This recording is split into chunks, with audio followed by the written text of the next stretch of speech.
নমস্কার, বীরপুর মেঘদূত সংঘ পরিবারে আপনাদের সকলকে স্বাগত।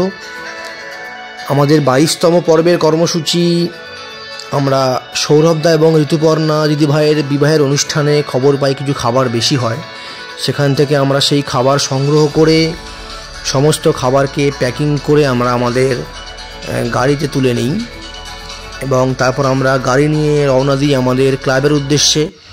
যেহেতু সেই অনুষ্ঠান ছিল দুপুরবেলার, সেই জন্য আমরা সেই খাবার প্রথমে আমরা আমাদের ক্লাবে স্টক করি এবং সেখান থেকে বাগনান স্টেশনের উদ্দেশ্যে রওনা দিই।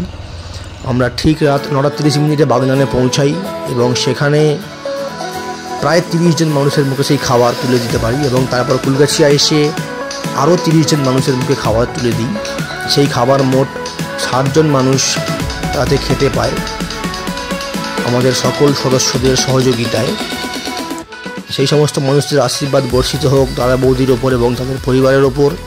ওনাদের থেকে ছোট্ট একটা রিভিউ পেয়েছিলাম, সেটা আপনারা শুনে নিন। ওনাকে আমরা দিয়েছি, ওনার সাদর আমন্ত্রণ করেছেন। খুব ভালো লাগলো আজকে আপনাদের এই প্রয়াস।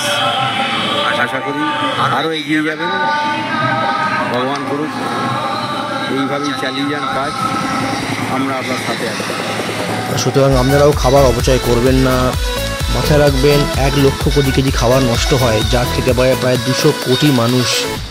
সুতরাং আপনার বাড়ির যে কোনো অনুষ্ঠানে খাবার বাড়তি হলে অবশ্যই আমাদের সঙ্গে যোগাযোগ করুন।